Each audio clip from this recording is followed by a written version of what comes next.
मराठवाड्यातून विश्वमावळी ज्ञानोबांच्या नंतर सर्वात मोठा पालखी सोहळा कोणता जातो तो आता मुक्ताबाईंचा पालखी सोहळा जातो असं आपल्याला म्हणावं लागेल.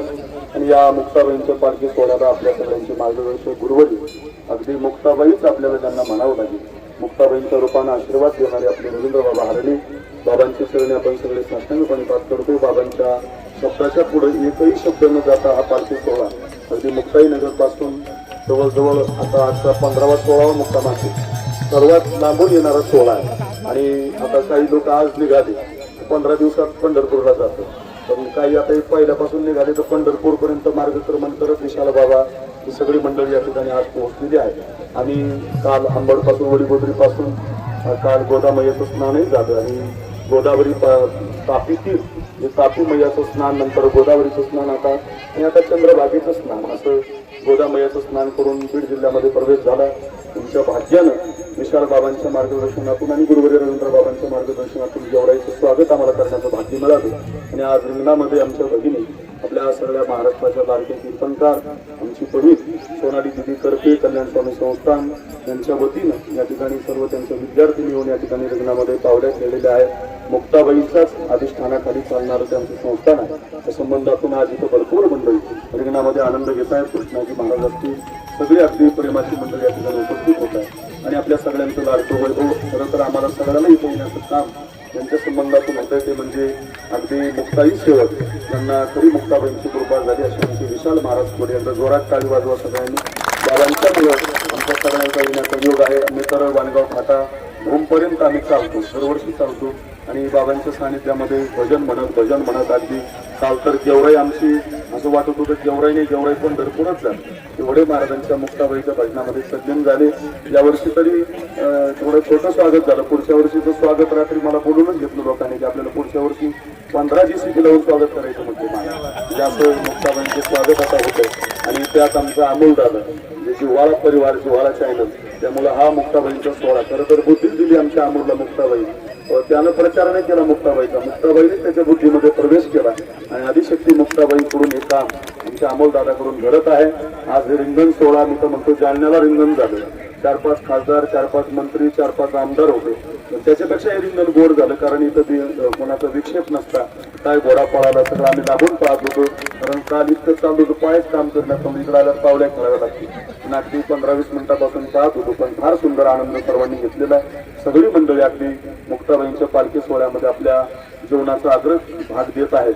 आणि त्या संबंधातून आमचंही भाग्य आहे काहीतरी विशाल महाराजांच्यामुळे प्रेमी संबंध असल्यामुळे आम्हाला येण्याचं भाग्य मिळतंय. आम्ही दरवर्षी माऊलीकडून जात होतो पण आता आम्हाला जायची गरजच विशाल महाराजांनी ठेवली नाही.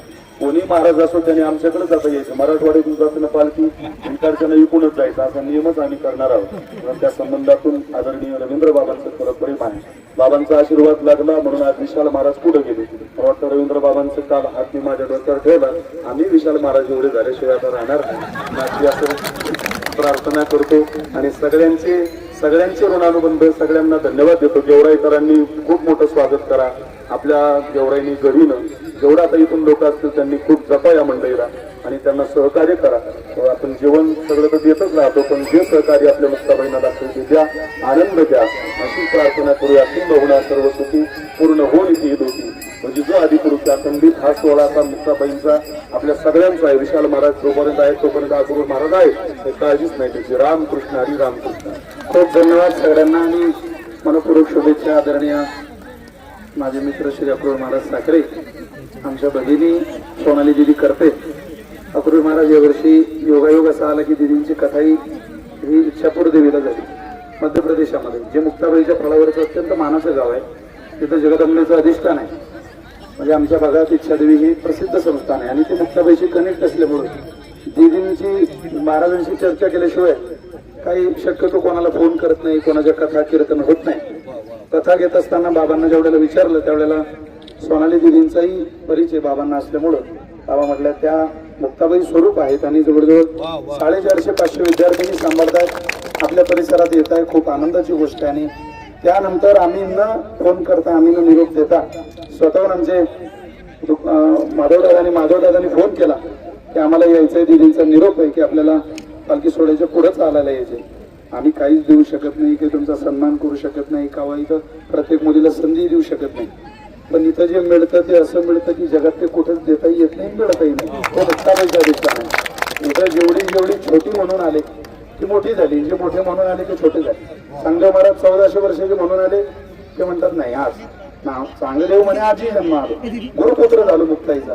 1400 वर्षावर फुली मारणारे चांगदेव महाराज. तसे आपणही इथं छोटं बनवून आलो तरच आपलं कल्याण होईल. आणि तुम्ही इथं पुढे येण्याचं भाग्य, म्हणजे हे पुढे येण्याचं म्हणजे छोटं बनण्याचं भाग्य. मी मगाशी वाक्य बोललो की तुम्ही इथं आलात ना, जेव्हा 4 पावलं तुमच्या पोरींनी तुम्ही इथं मुक्ताबाई करता घातले, अक्रूर महाराजांनी घातले, कृष्णा महाराजांनी घातले, आपण सगळ्यांनी घातले. 4 पावलं मुक्ताबाई करता घाला. संकट काळामध्ये मुक्ताबाई 1000 पावलं तुमच्याकरता कधीतरी घालत आणि ते आपल्याकरता आईसाहेबांनी सुरक्षा कवच म्हणून घालावे, तीच प्रार्थना करूया. वर्ष एकदा अक्रूर महाराज, ताई, माधवदादा आदी करून संस्थेच्या गुरुकुलातली सगळे विद्यार्थी, महाराष्ट्राचा मृदंग विश्वातला राजा म्हणून आम्ही ज्यांच्याकडे बघतो ते कृष्णा महाराज बोरकडे दरवर्षी मुक्ताबाई सभेत चालतात, ते उपस्थित आहे. वर्ष एकदा सगळ्यांना धन्यवाद. सगळ्यांना विनंती, चला आता जेवणाकडे जाऊया. रामकृष्ण.